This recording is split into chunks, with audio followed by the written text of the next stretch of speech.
1989-yilning yozida Los Anjelesning eng badavlat oilalaridan biri Menendeslar uyi ichkarisida ikkita o'g'il ota-onasini ov miltig'i bilan otib o'ldirdi. O'sha vaqtdan beri dunyo bir savol ustida bosh qotiradi. Bu boshdan kechirilgan bolalikdagi zo'ravonlik natijasimi yoki shunchaki ochko'zlik uchun qilingan qotillikmi? Aka-uka Erik va Layli bir tomondan qiynalgan, iztirob chekkan bolalar sifatida tasvirlanadi. Ikkinchi tomondan sovuq qotillarga aylangan boy meros izlovchilar. Ammo voqeaning eng qiziqarli joyi shundaki, aka-ukalar o'z aybini tan olgan bo'lsa-da, ko'pchilik ularni jinoyatchi emas, balki jabrdiyda deb hisoblaydi. Voqea biroz tushunarsizmi? Hozir hammasini tushuntiraman. Voqeaning eng qo'rqinchli joylari har doimgidek meni Telegram kanalimda bo'ladi. Havola kommentariyada. Demak, yangi zakonida jamini yoqing uchun koinotda bu videoni ko'rishga sizga hech kim xalaqit bermaydi.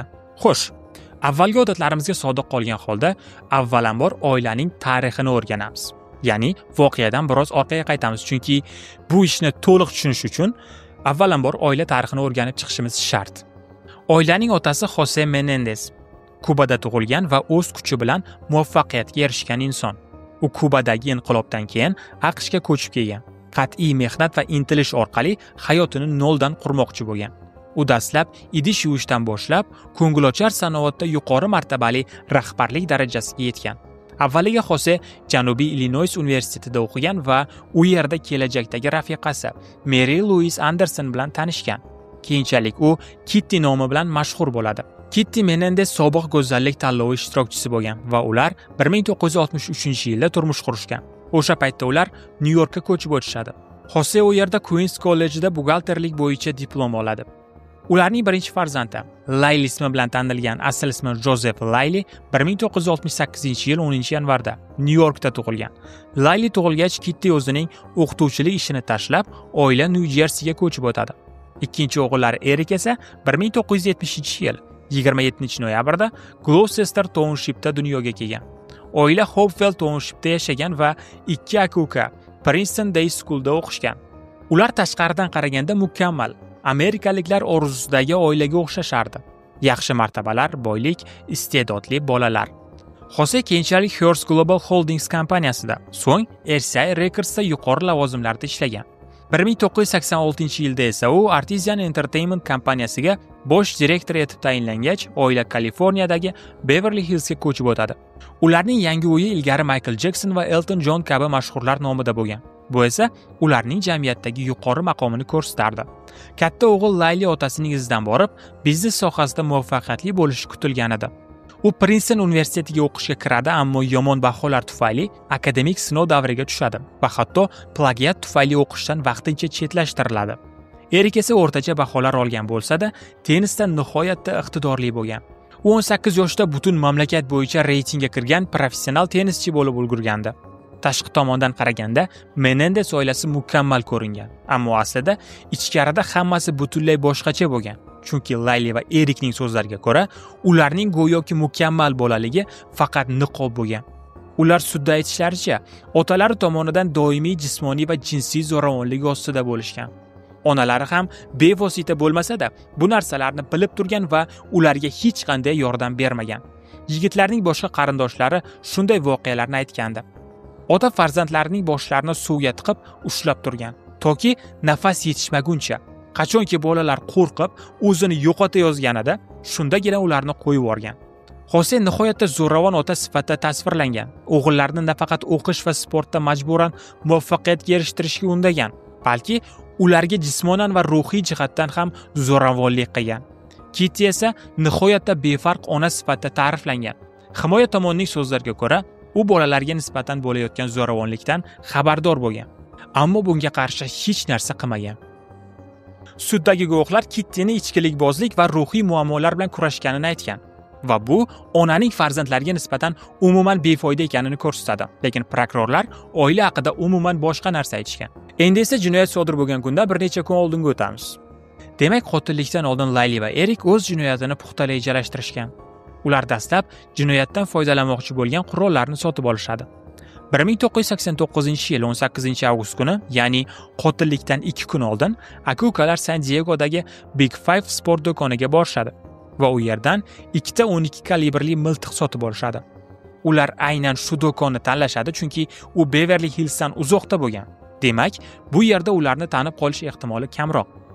Qurol sotib olayotganda aka-ukalar soxta hujjatlar ishlatib, ularni ov qilish uchun olayapmiz deb da'vo qilishgan. Shuningdek, ular miltiq uchun o'q-dorilar, ayniqsa backshot, yirik zarrachali o'qlar bilan to'ldirilgan patronlar ham sotib olishgan. Bu keyinchalik katta zarar yetkazishini ko'ramiz. So'ngra ular o'sha kuni umuman boshqa joyda bo'lishganini isbotlash maqsadida Batman filmini ko'rish uchun kinoga chipta sotib olishadi. Qotillik oqshomida Xose va Kitty o'zlarining Beverly Hillsdagi hashamatli uyida, mehmonxonada dam olishayotgan edi. Xose divanda televizor ko'rayotgan, Kitty esa divanning boshqa tomonida yotgan. U uxlayotgan yoki kitob o'qiyotgan bo'lishi mumkin, bu aniq emas. Layli va Erik esa ota-onalarini eng himoyasiz holatda bo'lishini kutishadi. Vaqti kelgach, ular qurollangan holatda mehmonxonaga kirishadi. Katta o'g'il Layli yetakchilikni o'z qo'liga oladi. Ogohlantirishsiz u otasining bosh orqa qismiga to'g'ridan-to'g'ri miltiqni yo'naltirib, o'q uzadi. Bu qurol o'qi sochma bo'lgani uchun ham Xose hech narsani sezmay halok bo'ladi. Xonada esa har joyda qon sachragan edi. Buni politsiyachilar suratga va videoga olishgan. Men buni Telegram kanaliga tashlaganman. Bemalol o'tib ko'rishlaring mumkin. Havola kommentariyada bo'ladi. Lekin ogohlantiraman, faqat yuragingiz ko'tarsin. Yigitlarning onasi Kitty esa tabiiyki birinchi o'q ovozidan uyg'onadi. U qochishga uringan, lekin shok holatida edi. Divandan turishga ulgursa-da, xonadan chiqishga ulgura olmasdi. Erik qochib ketishga urinayotgan Kittyga bir necha marta o'q uzdi. U birinchi oyog'idan yaralandi va yiqildi. Erik bu bilan to'xtamadi. U onasining bosh va tanasiga qarata yana va yana o'q uzadi. Uning o'lishini ta'minlash uchun. Kitty umumiy hisobda 9-10 marta o'q yegan. Umuman olganda har ikkala ota-ona 14-15 marotaba otib tashlangan. Bu raqamlar aniq emas, chunki sochma o'qlari keng tarqaladi va bir zarbada bir nechta joyga shikast yetkazadi. Ammo sud tibbiyot ekspertizasi shuni aniqladiki, Kittyning yuzi tanib bo'lmas darajada jarohatlangan edi. Uning butun tanasi, ayniqsa ko'krak qismi ham jiddiy shikastlangan. Ahvollari shu darajada dahshatli bo'lganki, tergovchilar dastlab bu mafiya uslubidagi qotillik deb gumon qilishgan. Bu esa Layli va Erikning foydasiga ishlagan. Butun hujum bir necha daqiqa davom etgan, ammo ularning jasadi nihoyatda dahshatli holda qoldirilgan. Shundan so'ng izlarni yo'qotish uchun aka-ukalar Mulholland Drive bo'ylab qurollarni olib borib, daraga, kanyonga tashlab yuborishadi. So'ng Beverly Hillsdagi uylariga qaytib, 911 raqamiga vahimali tarzda qo'ng'iroq qilishadi. Layli telefon orqali yig'lab, ular uyga qaytganida ota-onalarini otib ketilgan holda topishganini aytadi. Ular tuzgan reja dastlab juda ishonarli ko'ringan va politsiya ulardan umuman shubhalanmagan. Hatto ulardan taxmin uchun ham barmoq namunasi olinmagan. Bu ham ularning foydasiga edi. Boshda bu ishda aka-ukalardan shubha qilinmagan bo'lsa-da, keyinchalik ularning xatti-harakatlari g'alati ko'rina boshlaydi. Eng avvalo fojiadan keyin katta xarajatlar tergovchilarni shubhaga solgan. 911 qo'ng'iroq ham dastlab ishonarli tuyulgan. Bu esa suddagi muhokamalarda muhim rol o'ynagan. Aytishlaricha, bu yerdagi aktyorlik juda kuchli bo'lgan. Ularni kuzatishgan odamlar shuni payqashgan. Fojiadan keyin ota-onalari uchun qayg'uga botish o'rniga Layli va Erik hashamatli xarajatlarga berilishgan. Ular jinoyatdan atiga 6 oy o'tib, otalarining pullaridan $700,000 sarflashga ulgurgandi. Layli Rolex soat, Porsche mashinasi va Princeton shahridan butun bir restoran sotib olgan. Erik esa professional tennis murabbiyi yollagan va hatto konsert tashkilotchiligi bilan shug'ullanishga urinib, $40,000 ni muvaffaqiyatsiz rock konsertiga sarflagan. Bundan tashqari ular Karib orollariga sayohat qilishgan. Umumiy qilib aytganda, motamdan mutlaqo yiroq badavlat hayot kechirishgan. Bu dabdabali hayot tarzi tergovchilar uchun jiddiy signal bo'lgan. Ota-onasidan ayrilgan har qanday odam kabi motam tutishlari kerak bo'lgan bir paytda ular hatto soxta ko'z yoshi ham to'kishmagan. Bu esa tabiiyki ularga bo'lgan shubhalarni keltirib chiqardi. Dastlab ular politsiya e'tiboridan chetda qolgan bo'lishsa-da, oxir-oqibat aka-ukalarning qo'lga tushishiga sabab bo'lgan narsa bu Erikning bosimni ko'tara olmasligi, ya'ni pushaymonlik hissi bo'lgan. Erik avvaldan doktor Jerome Ozel bilan terapiya mashg'ulotlarini o'tar edi. Qotillik sodir bo'lgach, Ozel aynan unga murojaat qildi. Bir necha sessiyalardan so'ng Erik terapevtga o'zlari ota-onasini o'ldirganini tan oldi. Ozel esa bu gaplarni yashirincha yozib olgan edi. Bu yozuvlar keyinchalik sud jarayonida hal qiluvchi rol o'ynaydi. Ozelning o'zi bu narsani hech kimga aytmagan, faqat sevgilisidan tashqari. Sevgan qizi esa buni tergovchilarga aytib qo'yadi. Keyinchalik bu ham katta shov-shuvga sabab bo'ladi. Bu audio yozuvlar jinoyat ochilishiga sabab bo'lgan bo'lsa-da, shifokor va bemor orasidagi sir bo'lishi kerak edi bu. Ammo oxir-oqibat Erikning tan olinishini o'z ichiga olgan 2 audio tasma dalil sifatida sudga taqdim etiladi. Birinchi sud jarayoni 1993-yilda boshlanadi va butun mamlakatni diqqatini o'ziga tortadi. Hattoki Court telekanalidan jonli efirda ko'rsatiladi. Bu sud jarayonlari shunchalar katta shov-shuvga sabab bo'ldiki, hozirgi PDDning sud ishlari bilan solishtirish mumkin. Endi esa keling mana shunday mashhur sud jarayonini ko'rib chiqamiz. Himoya tomon shuni da'vo qiladi. Layli va Erik yillar davomida ota-onalari tomonidan ruhiy va jismoniy zo'ravonliklarga uchragan. Ular qilgan jinoyat esa rejalashtirilgan qotillik emas, balki hayotdan charchagan va umidsiz holda o'zlarini qutqarishga qaratilgan harakat bo'lgan. Sudda aka-ukalarning so'zlari nihoyatda ochiq va og'riqli bo'ladi. Just started with after sports practices, he would massage me and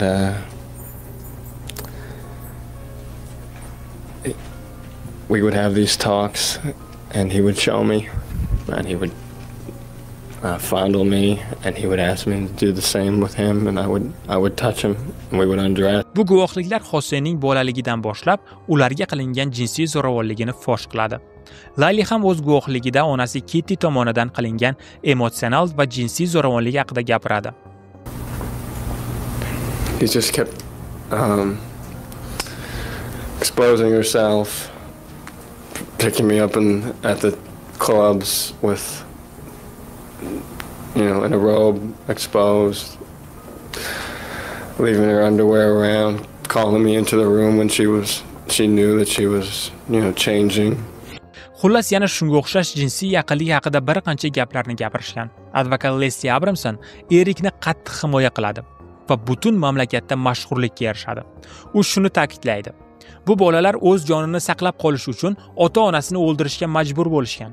Bu jinoyat emas, balki o'z jonini saqlash bo'lgan. Endi ayblov tomonining pozitsiyasi. Prokuratura buni butunlay inkor qiladi. Ularning fikricha, Menendez aka-ukalari jinoyatni nafaqat rejalashtirishgan, balki bu ishni faqat va faqat ochko'zlik sababli qilgan. Prokurorlar aynan voqeadan keyingi isrofgarchilikni asosiy dalil sifatida keltiradi. Rolex, Porsche, Karib sayohatlari, restoranlar, konsertlar. Bu jismoniy yoki ruhiy zarbalardan qutulish uchun qilingan narsa emas, balki meros ortidan quvish edi degan fikrni olg'a surishadi. Shuningdek, yana bir tarafda ota-onalarining katta hayot sug'urtasi da'vosi ham bor edi. $14 million. Hozirgi qiymat bilan bu taxminan $35,5 million bo'ladi. Bu faktlar esa ayblovchilarga katta kuch bergan. Yuridik jihatdan ham aka-ukalar bu pullarni ola olmagan, lekin prokuraturaning fikricha asl motiv aynan shu pul bo'lgan. 1993-yildagi birinchi sudda hakamlar hay'ati bir fikrga kela olmagan. Ba'zilar ularni aybdor deb topgan bo'lsa, ba'zilar bu ishni o'z jonini saqlash deb baholagan. Sud jarayoni 6 oy davom etgan va jamiyatda katta rezonans keltirib chiqargan. Bu ish nafaqat jinoyat edi. Bu ish Amerikaning oilaviy boylik, adolat va sinfiy tafovutlar borasidagi chuqur bo'linishini ochib bergan edi. Ba'zi tomoshabinlar Menendez aka-ukalariga hamdardlik bildirgan. Ularning da'volariga ishongan va bu qotillikni bolalikdagi azob-uqubatlarning fojiali natijasi sifatida ko'rgan. Boshqalar esa ularni oddiygina erkatoy, boy bolalar deb baholagan. Ota-onasining boyligidan foydalangan va jirkan jinoyat sodir etganlar deb hisoblagan. Ikkinchi sud va yakuniy hukm. Shunday qilib, birinchi sud tugagach, darhol qayta sud tayinlandi. Bu safargi sud 1995-yilda o'tkaziladi. Avvalgi suddagi ommaviy shov-shuvlar sabab sudya Stanley Weisberg bu safar televideniya kameralarini sud zaliga kiritmaslikka qaror qiladi. Bundan tashqari, u sud jarayonida himoya tomonining dalillarini keskin cheklaydi. Ya'ni ota-onaning zo'ravonligi haqidagi da'volar sudda ishonchli deb topilmaydi. 1996-yilning mart oyida ikkinchi sud yakunida Layli va Erik Menendez ikkita birinchi darajali qotillikda aybdor deb topiladi. Prokuratura ularni sovuqqon qotillar sifatida ko'rsatishga muvaffaq bo'lgan yagona ayblov bu meros. 1996-yilning 2-iyulida Menendez aka-ukalari umrbod ozodlikdan mahrum etiladi. Shartsiz va hech qanday huquqlarsiz. Sud yakunlangach, 7 yil davomida mamlakat diqqat markazida bo'lgan bu ish nihoyat tugaydi. Dastlab aka-ukalar turli qamoqxonalarga yuboriladi. Ammo 2018-yilda San-Diegodagi bir qamoqxonada ular yana birlashtiriladi va birga jazo muddatini o'tay boshlaydi. Qamoqda qanday hayot kechirishmoqda? Yillar davomida aka-ukalar boshqa mahkumlar uchun mentorga aylanishgan. Erik o'z-o'zini rivojlantirish guruhlarini boshqaradi. Layli esa hali ham o'zining va ukasining begunohligini ishonishini aytib, bu uchun kurash olib bormoqda. Ularning fikricha, bu harakat jon saqlash edi. Bu urinishlar zoye ketmadi. 2025-yil 13-may kuni Los-Anjeles okrug sudyasi Erik va Layli Menendesning jazolarini umrbod qamoqdan 50 yilgacha bo'lgan qamoq jazosiga o'zgartirdi. Bu qaror ularni shartli ozodlikka chiqish imkoniyatiga ega qildi va yana avgust oyida sud jarayoni bo'ladi. Hozircha ular qamoqda. Menendeslar ishi yillar davomida ko'plab hujjatli filmlar, seriallar va kitoblar chiqishiga sabab bo'lgan. Agar video yoqqan bo'lsa, kanalga obuna bo'ling, videoga like bosing va kommentariyada o'z fikringizni yozib qoldiring. O'zingiz ehtiyot qiling. Hozircha xayr. Yo, listen up to my rhyme. About a man who's one of a kind. He's got swag and he's got style. Ladies love him with a smile. Mr. M, he's got that flow.